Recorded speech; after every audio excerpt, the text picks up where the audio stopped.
So I wanted to start with Angie, and for this conversation, I want it to be about growing cannabis, growing the industry, and what cannabis has done for you as growing for as a person. Okay. So, what is your role in growing? And I'm going to have to argue with you that San Diego's paradise, not where you live, is paradise. I probably have to agree with you, my friend. I live in a really small town in Eastern Canada, Nova Scotia, and it is really a town called Paradise. But it's small and we don't even have a store. So I crave city life, but it's good conditions for growing here. We only have our grow season is from now until October, like beginning of October. And I just put my plants in the ground this week, but I've been growing since March, but I've been growing for years. But this year started my outdoor grow in March in the tent and put it in the ground about a week ago. How long have you been growing? Off and on, since it became, since it became, my mom's visiting. Yeah. Since it became legal, I'd say probably 2017, it became more serious. Got it. Before that, there was a little bit of dabbling here and there. But yeah, I try to keep to my 4 plants that were allowed. For sure. Wink, wink. And so yeah. Growing once it became legal. Exactly that. I only grew indoors for the first time in October. I started some auto plants in the tent, and that was so much fun because I'm so impatient. And it was just quick, and they got me high, and that was the main thing. So I'll keep a perpetual grow going after this one, and yeah. So why growing cannabis? Because I smoke so damn much of it. I mean, I grow vegetables too, Yeah. but I smoke so much of it, and it is just such a fun plant to watch grow. Do you consider cannabis your medicine? That's a tough question for me because I've always considered myself a recreational smoker. I'm 47. I've been smoking since I've been 19. I was against it before I was 19, which is kind of funny. Like I look back now. But at an early age, I mean, I think I could have been prescribed medication from doctors that I could have still been taking to this day if it weren't for smoking cannabis daily. Got it. So nice hair, Grant. Thank you. Did you hear that, Grant? I just watched it today. You guys both have awesome hair. Thank you. So from a growing standpoint, what about your region stands out as a good place to grow? Well, I live in a valley, so we get a lot of heat in the summer. We're the apple capital of Canada here, so we grow great apples, you know. So damn, we must be able to grow great weed. I don't think I've heard that the West Coast grows the best weed in Canada. And to be honest, I haven't had the quality I'm looking for in any of my grows yet. And I'm really looking for that, you know, head buzzy. I just bought some like pre-rolls at the liquor store. We buy our weed at the liquor store here. And it gave me, it was such a nice weed compared to what, like I've been smoking mine since, you know, last summer. So it was just a nice treat. So I know I have to improve what I'm growing. Got it. It's interesting. One of my friends said that he thinks that the apple in the Bible, the forbidden fruit was cannabis. So it's interesting that you said you grow apples and I like that area. I like that a lot. Yeah, for sure. I can see that. And Grant, do you have any questions for her about growing? Well, I guess about growing, you said you did it in the tent before you put it on March. Is that because it's too cold out there to post? Yes. Yes, we have frost up until June. Last year, I had my plants in the ground in like the very beginning of June, and I think it was June 3rd. We were out with bed sheets covering up all the plants. We damaged one cannabis plant, but it grew back fine. It ended up bouncing back great. I had 4 plants in my garden last year, and sorry, I'm stoned and I just have to tell this story. And we had 4 8.5-foot plants. I was so proud of them. And then one night somebody came, or a couple of people came and chopped them down and stole them. Oh, wow. That's no good. Yeah. In August, and they weren't even ready yet. I was so upset. Yeah, they probably didn't even know how to dry it properly either. No. So it sucks when people steal it, because it's, yeah, you got to have good security. That's what, if I only do it indoors. If I was going to do it outdoors, I definitely would be weary of that for sure. Like, probably have like a big guard dog. There's these big guard dogs that you can get. Yeah, my Labrador Retriever doesn't work so well. But we cameras went up today actually. So oh, nice. I'm happy about that. My phone Hopefully, will, if they try get it again, you'll catch notifications. them. You can catch them in the act, and you can. I have put stuff. never wanted to hurt anybody in my life. I really haven't. That day I did. I really, really did. Yeah. When people steal your hard blood, sweat, and tears. Yeah. So do you just grow ruderalis or autoflowers, or do you also grow regular varieties? No, I usually grow regular outside. I grow regulars. And in the tent, I've been growing autos. And I think I'd like to go to photos in my tent as well, just to try it out, because I haven't done that yet. Okay. So you smoked for a good 15 year, or no, you smoked for a while before you ever started growing, right? Oh, wait. Yeah, a long time. Cool. That is cool. A long time. That's the same reason I got into it, because I was just so heavily in, like, smoking tons every day, that it was just too much of a financial burden, honestly. Also, I didn't trust. It was hard to find, like, only maybe 5% of what's out there, like, satisfied what I was looking for. Like, I really wanted that top-notch, top-quality stuff, and like, it's hard to come across it for like a good price, you know. And it's like, that's my main motivation. But the other thing, I think the question, part of Steve's question that wasn't answered, is how have you changed as a person? How have you grown since you started growing cannabis, I guess? Okay, so I have to be really honest here. My husband really took over most of the grow before this year. And then, so last March, I started my Instagram account. I hadn't had another account before that, but I didn't feel open enough to talk about it on Facebook, because, you know, people are horrible. So I kept this account, you know, just for that. I had no idea that there was a niche for weed online. So that was pretty neat. So I started my Instagram account. He really didn't like it, because he's putting all this work into it. Here I am taking pictures and saying, oh, look what I can do. And he's like, you know what? Screw you. You're growing on your own. So that's why I started growing indoors, just so I could do it myself and say, keep your hands out of there. And this grow, he won't help me either. So I am going to be very, very proud of my outdoor grow. So I've grown as a grower, just learning. There's so much to learn. And sometimes I just don't feel as smart as all of you guys, because there's just so much information when it comes to weed growing. You know, nutrients, soil, living soil, organic, non-organic, you know, all of it. There's just so much.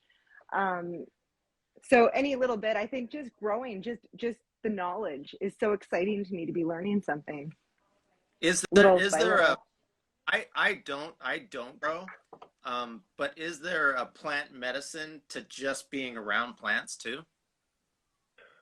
Well, because I'm sorry for butting first, but for me, definitely, like, I form like a heart and soul connection, like they're your babies, right? Like, they're your child, and then when you kill them, you definitely have like a post-mortem depression or whatever when you kill them. You feel pretty.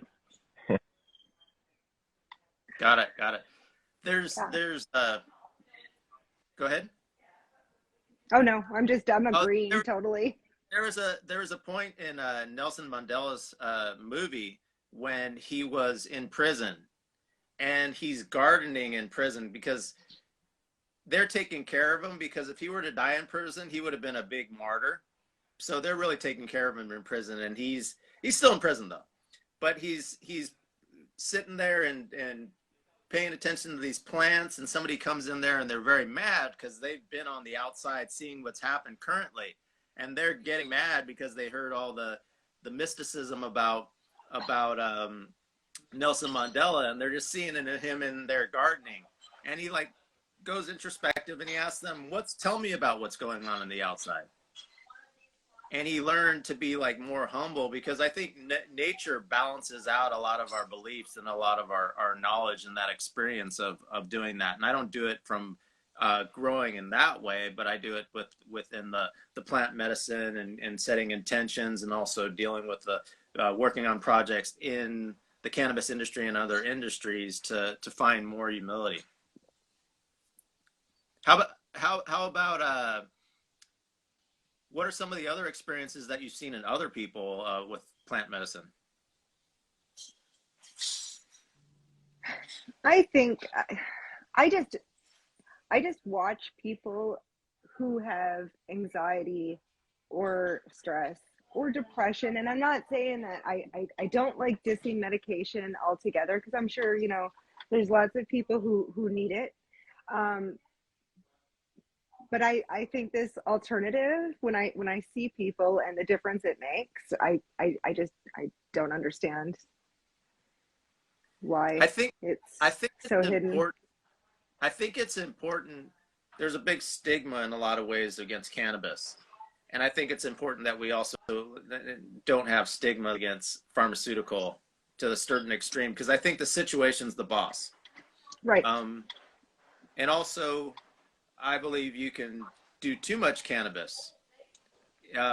If each person has to have a certain relationship with the plant themselves, and it's hard to be an outsider and judge that. It matters for what you want to create in this world and how effective you want to be, and balancing the right amount from that. Right. And sometimes stopping doing it for a little while makes it so it's more beneficial when you go back to doing it. And sometimes people can have like I think we're just like every other industry or every other culture if we're just like thinking, oh, like our thing is the best.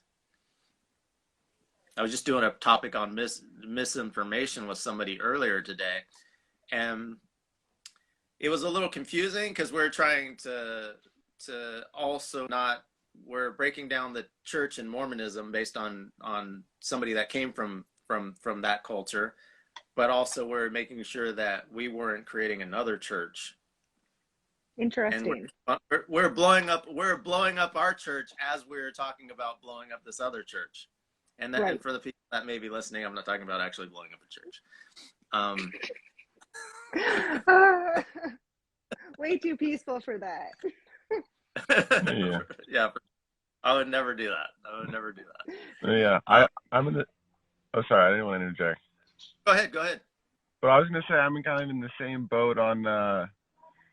You can't have an all totally optimistic, positive attitude with cannabis, saying like, oh, just smoke it however much you want, and that it's there aren't certain different types of plants that you can grow that have different effects for sure. Like there's a really heavy narcotic drug leaf variety or whatever. Or, there's all kinds of different. Like there's the more medicinal one, which is more relaxing. There's also the more really intoxicating, I guess. But the other thing is you can totally abuse it. Like I've definitely been there where I used to be really into dabs. I still think about I almost wanted to get some today, but I'm still undecided because I haven't done them for a while. But I used to be really into dabs, where I would do lots of them every day. And there's some people out there that do so many dabs that they can smoke like a whole gram and like only be high for like 10 minutes. You know what I mean? So There's definitely a high threshold for like abuse of cannabis. But at the same time, it definitely has a lot of different true medicinal qualities, like beyond just mental health. Like it's supposed to be really good for like glaucoma, chronic pain. If you have, I guess insomnia is another one, or if you have PTSD and cancer. I think it actually has the best medicinal properties of cannabis have to do with anti-cancer properties. The one thing that I have seen in other people, well, like just because like I said, there's this huge cannabis community like you were talking about, Angie, and I didn't know about it. And that's kind of what got me excited about it. Like, I follow like thousands of people, but like I still only follow a tiny fraction of how many people are in. There's like probably millions of people in it. It's a huge community. But from the people that I've seen that post on the internet, there's people who have children with epilepsy or other severe disablement, like they're disabled in other ways. And cannabis totally, I know for epilepsy, for one, cannabis is a really good treatment for epilepsy, which is good because seizures can be like fatal sometimes. So yes, pretty, because it's a cheap, affordable, and really effective medicine that's like healthier than taking the pills, for sure, in my opinion as well. For sure. Anything that's a drug has side effects, and a lot of times with pharmaceuticals, the side effects are like a lot more clear and strong. I think the more natural something is, the less apt it is to have those side effects. Right. But I would rather laziness over impotence. Right. Right. Oh yeah. Right. The cannabis definitely does have its side effects, but they are definitely not as malignant, pervasive as the ones you would get taking pharmaceutical drugs, for sure. Because our bodies have had millions of years to evolve. Like, we have our own endocannabinoid system, which I think maybe all living organisms might have one. I'm not sure. Like, it might be like it's an ancient thing, and there's a reason why I think the endocannabinoid system, I don't know this for sure, but it probably predates cannabis plant itself. And then the cannabis plant developed it. Many people think it's that the trichomes in the resin is as a defense mechanism against like insects and things, and like the sun, if there's too much sun, other things. Yeah, I mean, it's a natural chemical in many ways, because we produce our own cannabinoids. I mean, they're from a plant and they're from a human, so they're kind of different. So that's why there are side effects. Like, when your body starts becoming on plant cannabinoids, there are some differences. But is there anything you wanted to add to that, Angie? No, you guys, I apologize. I'm so distracted. There has been like 40 people walking through this room right now, and I was getting angry, and I hope you guys didn't see my faces because I was just following them and getting angry. I'm sorry. Oh no, that's well, no worries. Yeah. Sounds like it's hectic. Yeah. Yeah, I have, my family just came up, and I've got 3 teenagers and their friends over, and there's just like there's not usually this much traffic, and I warned them. Yeah, so it's like I'm a gonna party. have to sign off. Yeah, because but I want to talk to you guys again. Please invite me back, because I'd love to talk further.